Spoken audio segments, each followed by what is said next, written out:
मित्रों नमो नमः। आज हम लोग पढ़ेंगे अच संधि प्रकरण में गुण संधि।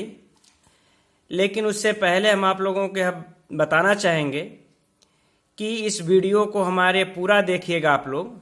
हम इस वीडियो में क्रमशः सूत्र के अनुसार सभी संधियों की व्याख्या कर रहे हैं, जो आपको एक छोटे परीक्षा से लेकर के बड़ी परीक्षाओं तक काम आएगी, जैसे CTET, UP-TET, TGT, PGT, net सभी के लिए। और इसमें संधि के कुछ ऐसे रहस्यों को, कुछ ऐसे नियमों को हम बताएंगे जिससे आप उसे आजीवन याद रख सकते हैं उस ट्रिक के जरिए। इसलिए आप लोग इस वीडियो को पूरा देखिएगा और साथ में ही चैनल को सब्सक्राइब कर लीजिएगा और वीडियो को लाइक कर लीजिएगा, क्योंकि यह क्रमशः यदि आप लोग इसको पढ़ते रहेंगे तो आपको हम यह दावे के साथ कह सकते हैं कि आप लोग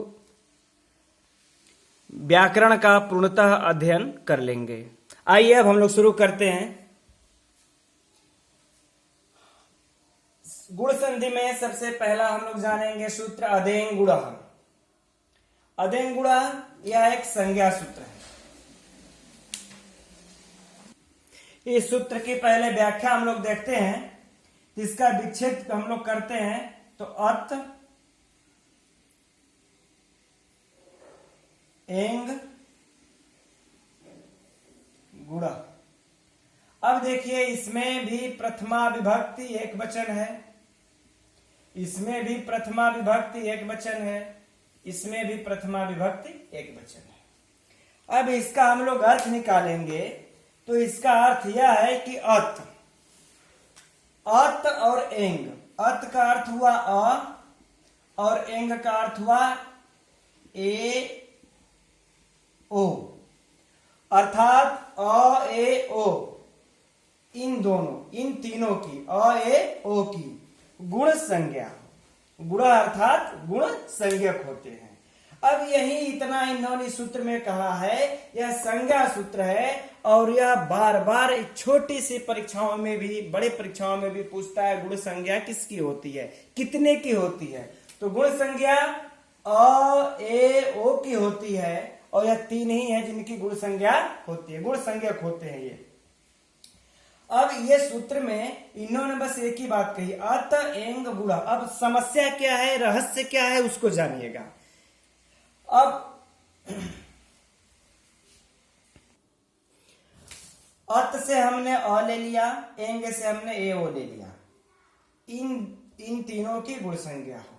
लेकिन यहां पर जो प्रश्न खड़ा होता है, जो समस्या क्रिएट होती है, वह यह है कि अदेंग गुणः, ये क्या अ के कितने भेद होते हैं? 18 भेद। ए के कितने भेद होते हैं? 12 भेद। और ओ के कितने भेद होते हैं? 12 भेद। तो क्या ये सभी के बोध कराएंगे या फिर किसी एक का या दो का? लेकिन कहिए तो अणुदित सवर्ण चा प्रत्यय जो सूत्र है, उस सूत्र के अंतर्गत ही जो अण प्रत्यय है, अण प्रत्यय के अंतर्गत ही जो है कि अ ए ओ, यह तीनों वर्ण आते हैं। और अण प्रत्यय के अंतर्गत जितने भी वर्ण आते हैं, अविधीयमान यदि हैं वह, तो अपने पूरे सवर्णियों के ग्राहक होते हैं, पूरे सवर्णियों को बोध कराते हैं। अर्थात अ भी अपने 18 का बोध कराएगा, ए भी ओ भी। यह इसका विस्तृत व्याख्या हम लोग पिछले वीडियो में जान चुके हैं। तो अब यह बताइए कि क्या यह 18 प्रकार के जो अ होते हैं उनकी 18 गुण संज्ञा होगी, और ए 12 प्रकार का, वो 12 प्रकार का होता है, क्या इन सबकी गुण संज्ञा होगी या फिर इसी की अ ए ओ की ही गुण संज्ञा होगी? अब यहां पर यह प्रश्न चिन्ह खड़ा हो जाता है। अब तक तो हम लोग यही जानते हैं, लेकिन अब आइए अगले सूत्र में उसको क्लियर करते हैं। इस समस्या के समाधान के लिए आगे जो सूत्र आते हैं, लिखते हैं पाणिनि तपरस् तत्कालस्य। तो यह कहता है कि तपर, त जिससे परे है और त से जो परे है वह अपने सदृश काल वालों की संज्ञा होता है। यह इस तपरस्त कालस्य कहता है। अब यह कैसे कहता है, चूंकि यह देखिए जो अणुदित सवर्ण से हम लोगों ने जो पढ़ा था, अणुदित सवर्ण से चा प्रत्यय सूत्र, इसका यह अपवाद सूत्र है। यह तो कह देता है कि अभिधीयमान है तो सबका बोध कराएगा, लेकिन उसका यह निषेध करता है। इसलिए इस अणुदित सवर्ण चा प्रत्यय सूत्र का यह तटस्थ कालस्य अपवाद सूत्र है। अब देखिए इस सूत्र के कहने का मतलब एकदम सरल भाषा में समझिए। यदि कोई भी अ यहां पर लिखा, जैसे अ लिखा है, इसके बाद त आ गया, इसके बाद ए आ गया, तो ये त लगा हुआ है, तो त से इधर यानी त जिससे परे है, त से परे त है, तो त यह अ सिर्फ अपने ही समान सदृश काल वालों का बोध होगा। इसका काल कितना है, अ का एक मात्रिक। यह किसने काल मात्रिक वाला है, एक काल मात्रिक वाला है, तब एक काल मात्रिक का ही बोधक होगा। एक काल मात्रिक में कितने होते हैं, एक मात्रिक में 6 प्रकार के होते हैं, तो यह सिर्फ 6 का ही ग्राहक होगा, 6 का ही बोध कराएगा। अब चूंकि 18 भेद कैसे होते हैं, सारे के 18 भेद को मैंने समझा चुका है। एक मात्रिक के 6 अर्थात अ के 6 होते हैं, द्विमात्रिक,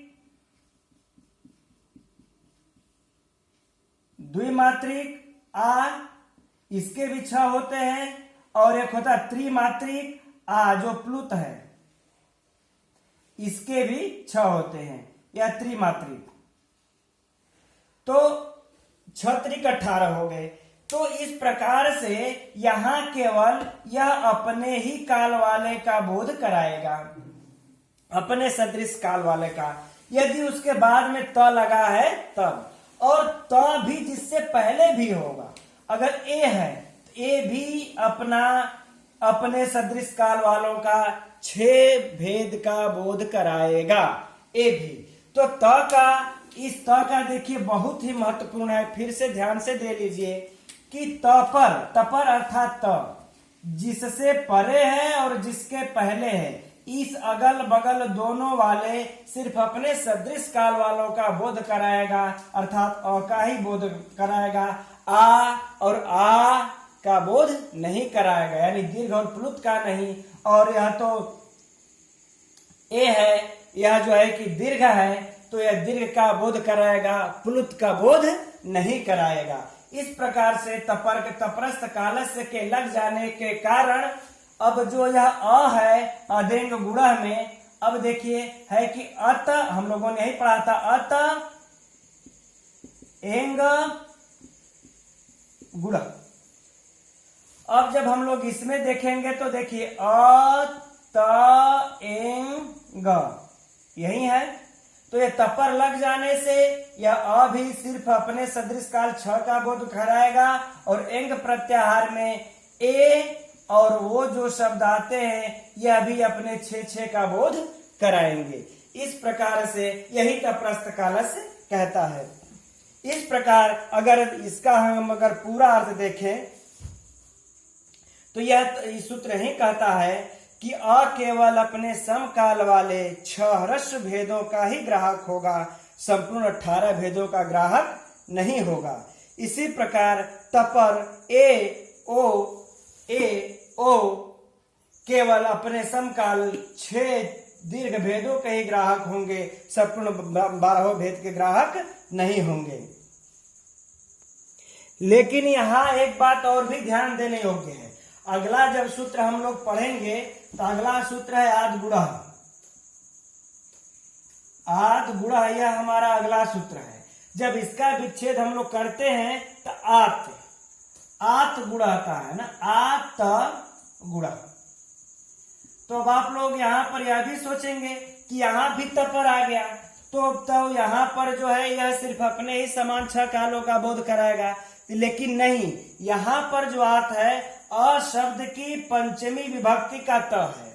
जैसे पंचमी में होता है रामात, उसी तरह से आत, यह जो तपर है यह पंचमी विभक्ति का है। अतः यहाँ पर ह्रस्व दीर्घ प्लुत तीनों का आकार ग्रहण हो जाएगा। ऐसा नहीं है कि सिर्फ हम दीर्घ का ही हम ग्रहण हम करेंगे। अब आगे हम लोग सूत्र देखते हैं आदगुणः का। आदगुणः, आदगुणः या गुण संधि का विधायक सूत्र है। यह जो सूत्र है कैसा सूत्र है? विधि सूत्र है। यह विधि सूत्र है, गुण संधि का विधान करता है। यह बार बार पूछता है परीक्षा में कि गुण संधि का विधायक सूत्र कौन है? आदगुणः है या फिर अदेंग गुणः है? अदेंग गुणः है। यह बार बार परीक्षा में पूछता है, तो यह जान लीजिए गुण संधि का जो विधायक सूत्र है आदगुणः है, अदेंग गुणः क्या है? संज्ञा सूत्र है। यह संज्ञा सूत्र है, यह स्मरण रहे।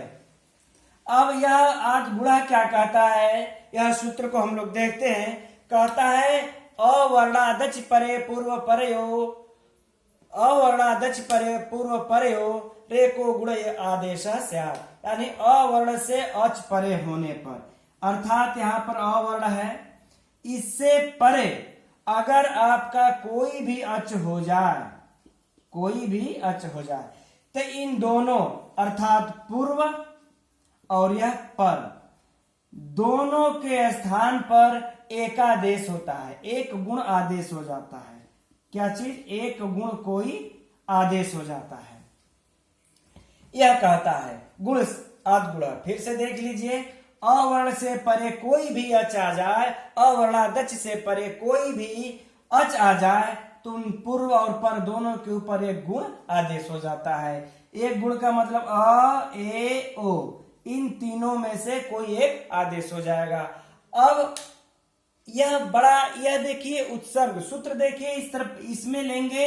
अब देखिए इसको समझने के लिए हम ट्रिक बता रहे हैं आप लोगों को। यह कैसे याद रखेंगे गुण वृद्धि और दीर्घ संधि को? यह बार बार कंफ्यूजन करता है आप लोगों को। अब देखिए इसको कैसे याद रखेंगे। तो यह देखिए जो गुण संधि है, यह देखिए उत्सर्ग सूत्र है, यह उत्सर्ग सूत्र है। सूत्र देखिए कि होता है उत्सर्ग सूत्र, एक होता है अपवाद सूत्र।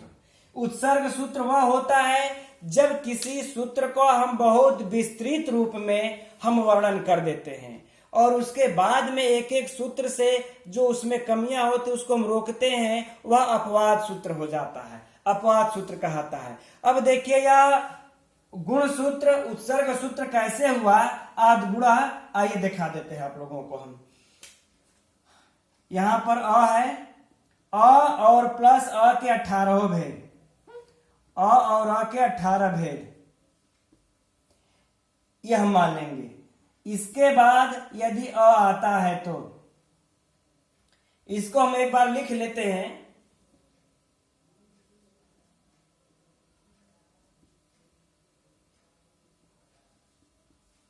फिर समझिएगा आप लोग। देखिए मैंने पूरा लिख लिया है। अब देखिए अ 18 भेद हम ले लेंगे। अ के बाद यह यही कहता है कि अ आदि, अ आदि के बाद हमने एक तरफ अ लिख दिया, इसके बाद एक तरफ पूरा हमने अ ई उ री री ए ओ आई औ पूरा हमने स्वर लिख दिया। और गुण संधि यही कहता है कि अ आदि के बाद, है ना, अवर्ण आदि के बाद यदि कोई भी अच यदि आ जाता है तो इसके स्थान पर गुण आदेश हो जाता है। यह इसने एक मोटा मोटी विस्तृत रूप में कह दिया। अब देखिए क्या हर जगह गुण आदेश हो जाएगा? नहीं, इसके कुछ अपवाद सूत्र भी हैं, उसी अपवाद को हम लोग जानेंगे। अब देखिए अ और आ के, अ और अ यदि अ के बाद यह आया, अ के बाद यदि अ आ गया तो ये भी तो अच्छा है, लेकिन यहाँ पर वृद्धि संधि हो जाती है। यहाँ क्षमा कीजिए, यहाँ पर कौन संधि हो जाती है? दीर्घ। अब यहाँ पर आपका कौन सा सूत्र काम करता है? अकः सवर्णे दीर्घ, अकः सवर्णे दीर्घ काम कर जाता है और यहाँ पर कौन सी संधि हो जाती है? दीर्घ संधि। अब यहाँ पर जब दीर्घ संधि हो गई तो गुण संधि के अनुसार अ के परे कोई भी अच होने पर गुण हो जाता था, लेकिन यह दीर्घ संधि आके कहा गया कि नहीं, अ के परे यदि अ आ गया, समान वर्ण हो गया तो दीर्घ संधि हो जाएगी। तो यह दीर्घ जो संधि है यह हमारा गुण संधि का अपवाद सूत्र है, अर्थात उसका निषेध करता है। अब यह बात देखिए है कि पूछ भी देता है दीर्घ संधि किसका अपवाद सूत्र है, तो यह स्पष्ट है कि दीर्घ संधि गुण संधि का अपवाद सूत्र है। यह दीर्घ क्या हो गया? अपवाद हो गया। किसका अपवाद हो गया? गुण का अपवाद हो गया। अब देखिए अ और ई के बाद, और के बाद ई आ गया, यह भी अच है, लेकिन अ के बाद जब ई आ गया तो यहां पर क्या हो गया? ए। यह हमारा गुण हुआ। फिर अ के बाद उ आया, हो गया ओ, यह भी गुण हुआ। अ के बाद ली आया अर, अ के बाद ली आया अल, तो यहां से लेकर के यहां तक तो हमारा गुण हो रहा है। क्या हो रहा है? गुण संधि। अब देखिए, लेकिन अ के बाद ए आया, तो अ के बाद जो ए आ रहा है, ए भी तो अच में आ रहा है, तो यहां पर भी तो गुण होना चाहिए, लेकिन यहां पर गुण ना हो करके इन ए आई औ यह चारों में कौन सा काम कर जाता है? सूत्र आपका वृद्धि संधि होती है। यहां पर वृद्धि संधि हो जाती है। वृद्धि संधि अर्थात आपका यहां पर कौन सा सूत्र काम करता है? वृद्धिरेच।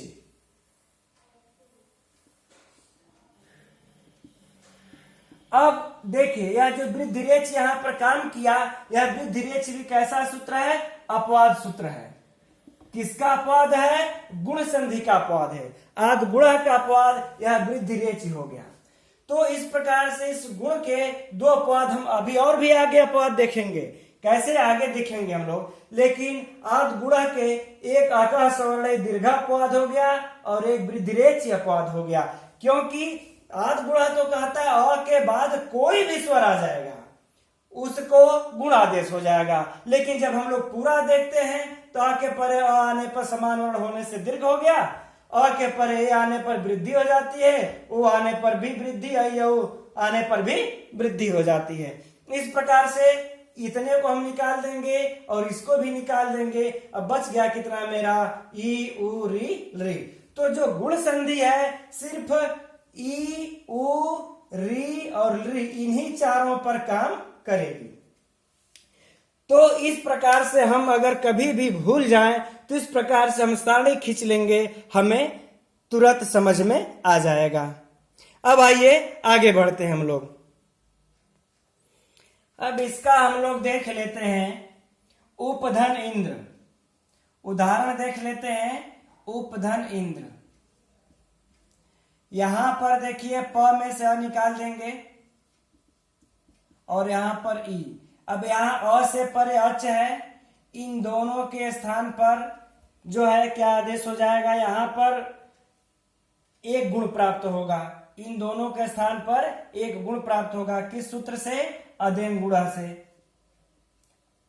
क्षमा कीजिएगा, आद गुणा से एक गुण प्राप्त हो जाएगा। क्या हो जाएगा? अब ये आद गुणा से गुण प्राप्त हो रहा है, तो अ ए ओ यह तीन गुण प्राप्त होते हैं। यह तीन गुण प्राप्त होने पर अब यहाँ पर कौन सा गुण प्राप्त होगा यह स्पष्ट नहीं है। अब हम यहाँ पर किस सूत्र का सहारा लेंगे? स्थानांतरतमः का, स्थानांतरतमः का ले लेंगे। अब स्थानांतरतमः क्या कहता है कि इन दोनों का जो हम सबसे निकटवर्ती देखेंगे तो हम उसके स्थान पर उसी को हम गुण को आदेश हम करेंगे। तो अ का जो स्थान है इसका क्या है? कंठ और तालु। इसका उच्चारण स्थान, इसका उच्चारण स्थान क्या है? कंठ। और ई का उच्चारण स्थान क्या है? तालु। अब इसका कंठ, इसका तालु, तो हम इसमें देखेंगे ऐसा कौन सा वर्ण है जिसका उच्चारण स्थान कंठ और तालु दोनों है। तो अकु विसर्जनीय नाम कंठ, इसमें कंठ मिला लेकिन तालु नहीं मिला। फिर हम देखेंगे ए का ए दैतो कंठ तालु, ए दैतो कंठ तालु, इसमें जो है कि देखिए कंठ भी मिला तालु भी ये मिला, जो कि ई का उच्चारण स्थान है, इसलिए हम इसको कौन सा स्थान देंगे? कंठ का।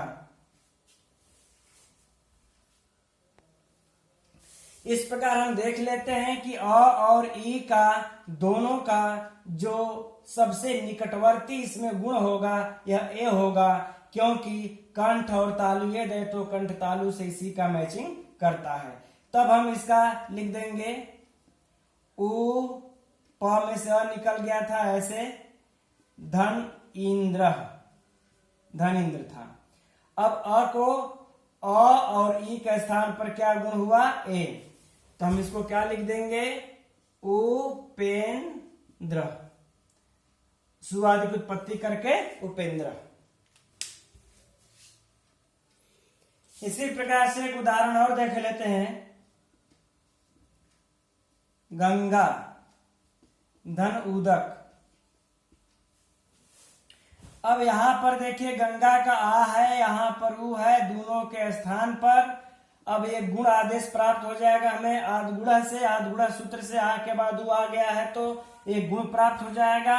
वह गुण में अब हम कौन सा लिखेंगे, स्थानांतर तमह बताएगा, तो जो सबसे इन दोनों का निकटवर्ती होगा, समानार्थी होगा, वह हो जाएगा ओ। अब हम इन दोनों को जोड़ देंगे, क्या हो जाएगा, यह सभी लोग जानते हैं इसलिए ज्यादा बताने की इसमें जरूरत नहीं है, गंगोदकम, स्वाद की उत्पत्ति करके। अब हम लोग आगे बढ़ते हैं। अब हम लोग आगे जब बढ़ेंगे तो अगला जो इसका उदाहरण है वह देखिए अब फंसाएगा। वह क्या फंसा रहा है, कृष्णार्धी, यह उदाहरण है। अब देखिए इसका जब हम लोग विच्छेद करेंगे तो कृष्ण धन रिद्धि, कृष्ण धन रिद्धि।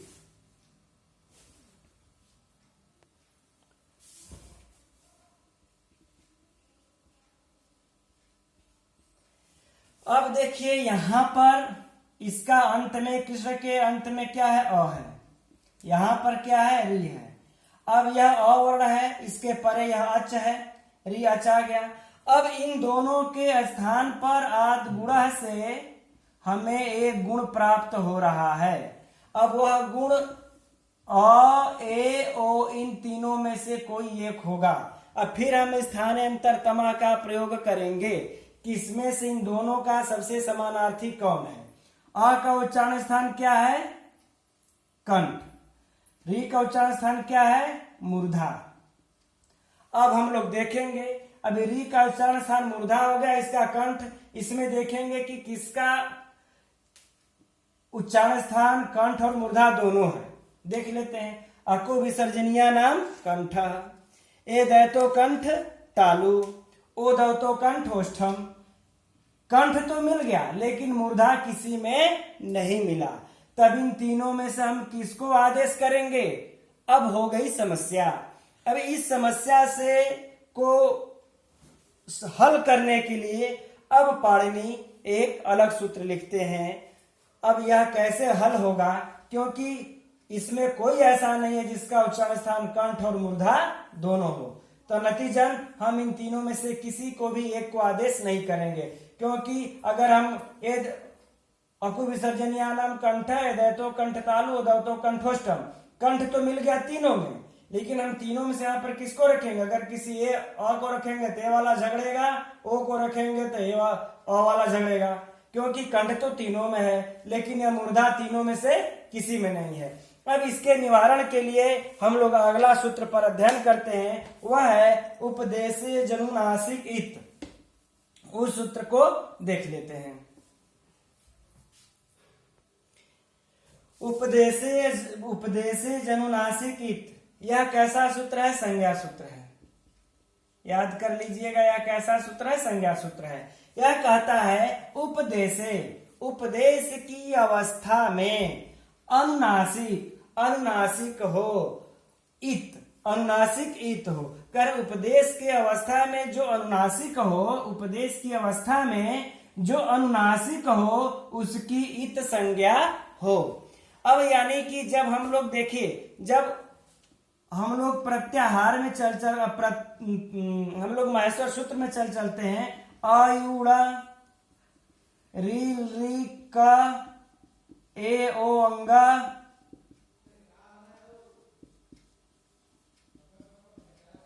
अयौचा है वरट। अब देखिए लण, ये रहा। तो यहां पर देखिए हम लोग ये देखेंगे कि कहीं भी देखेंगे जो हलंत वाले इत संज्ञक हैं।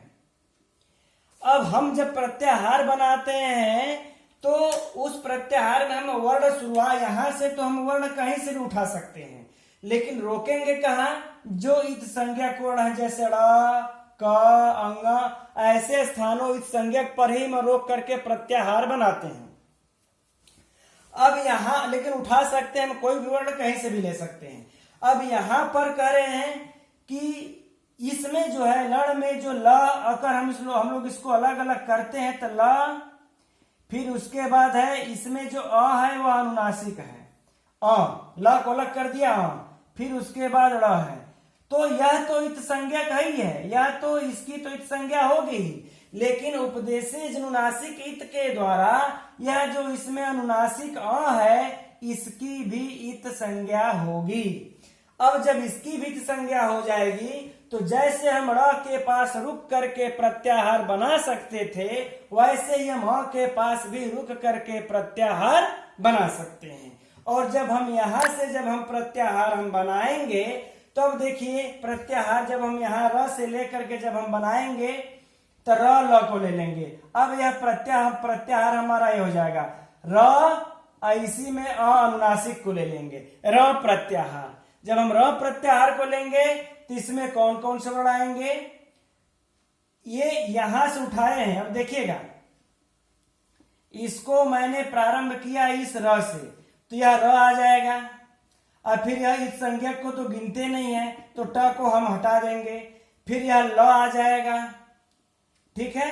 अब यह ल में जो अ है इससे तो हमारा इत ही हुआ है, तो इसको हम नहीं गिनेंगे। अब हम क्या देखते हैं कि हमारा जो र प्रत्याहार है इसमें दो वर्ण आते हैं, एक र आता है और एक ल आता है। यह र हो गया, यह ल हो गया, इसमें जो अ है वह इत संज्ञक है। अब हम इस र और इस अ और इस र को लेकर के हम एक प्रत्याहार बना देते हैं और इस प्रत्याहार में ही दो वर्ण आते हैं, र और ल। यह परीक्षा का भी प्रश्न है कि र प्रत्याहार में कौन कौन से वर्ण आते हैं या कितने वर्ण आते हैं, तो इसको आप लोग ध्यान रखिएगा। अब हम इसको र प्रत्याहार से संबोधित अब करेंगे। अब अगला सूत्र देते हैं पाणिनि जी। अब इस सूत्र का हम लोग पहले विच्छेद करके देख लेते हैं। तो आइए देख लेते, ऊह, फिर क्या है, ऊह में फिर निकाल देंगे, बचेगा अण, ऊह अण। अब इसके बाद क्या है, रपरह, रपरह। यह हम विच्छेद करके इसको हम लोग पाएंगे। अब कह रहे हैं ऊह, यह री शब्द के षष्ठी के एक वचन में पितुः के समान ऊह का प्रयोग बनता है, तब इसका अर्थ होगा कि और अण में तो अयु आएगा और रपर हमने रपर होगा। अब इसका देखिए व्याख्या हम लोग ऐसे करते हैं। कहने का तात्पर्य यह है ऊ अर्थात री वर्ण के स्थान पर, ऊ का अर्थ क्या होगा, री वर्ण के स्थान पर। देख लीजिएगा आराम से, री वर्ण के स्थान पर ऊ का यहां पर जो अर्थ होगा यही होगा री वर्ण के स्थान पर। अण, अण बोले तो अ ई उ, तीनों अ ई उ।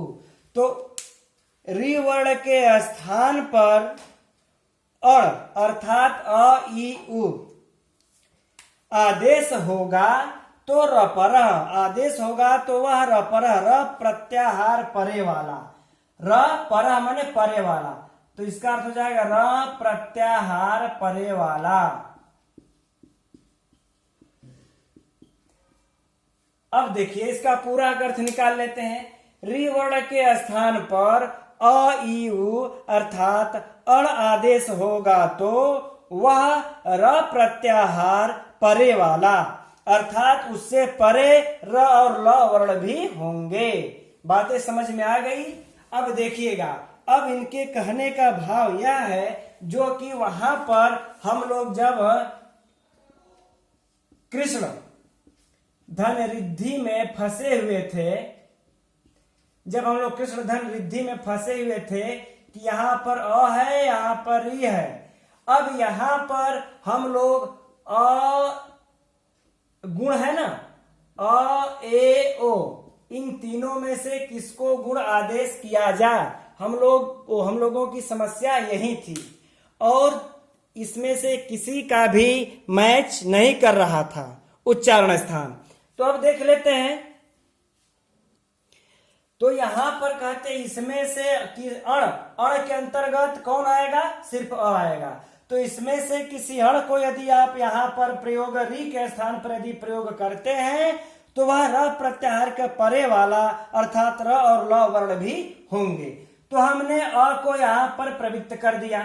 अब इससे परे देखिए, अब हम देखिए, अब यह सूत्र क्या कहता है, उरण रपरा, कि अब अ यहां पर हमने इस अण को प्रवृत्त किया है तो इसके परे र प्रत्याहार भी रहेगा। तो जब र प्रत्याहार रहेगा तब यदि री है तो र होगा, यदि री है तो अल होगा। यदि इस प्रकार से हम इसको देख लेते हैं तो री है तो हम इसको र को हम प्रवृत्त कर देंगे। इस प्रकार से यह अर हो गया। अब इसके प्रयोग हो जाने के बाद हम देखते हैं कि अ का उच्चारण स्थान कंठ, इसका उच्चारण स्थान, र का उच्चारण स्थान मूर्धा। अब देखेंगे तो कंठ और मूर्धा दोनों मिल गए। तो अब इस प्रकार से मिल जाने के बाद हम लोग इसकी सिद्धि कर लेंगे। अब जो हम लोगों का जो असमान हो रहा था गुण, अब वह समान हो गया अर हो जाने के कारण। अब हम लोग इसका कर देंगे, सिद्धि क्या हो जाएगा, कृष्णार्धी, सुवाद की उत्पत्ति कृष्णार्धी। यह गलत है, इसको थोड़ा ऐसे लिखा जाएगा कृष्णार्धी। हाँ, ये सही हुआ। इसी प्रकार से हम तवलकार का भी सिद्धि कर लेंगे। अब आज की वीडियो में इतना ही। आगे हम लोग लोपा शाकल्यस्य पूर्वत्रा सिद्धम के बारे में पढ़ेंगे। तब तक के लिए नमो नमः।